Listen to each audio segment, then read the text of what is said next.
Hey, third and fourth Advanced US History. I just wanted to say hi and give you a week 5 update. One of the biggest updates you need to know about our class is that your grade has been finalized. We are not going to be making up any midterms. If your midterm hurt your grade, it was taken out of your grade.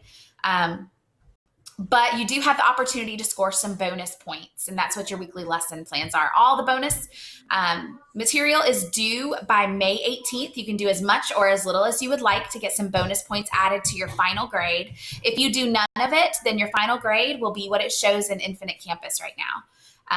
So I just wanted to update you on that. All of your bonuses are going to be in the weekly lesson plans. So you can do as many or as few of them as you would like to. I'm going to continue with our information about the World War I, World War II, and the Cold War era for you, just so you have a background in that. But I hope that you guys are doing well. If you have any questions, just email me, and I will talk to you later. Bye.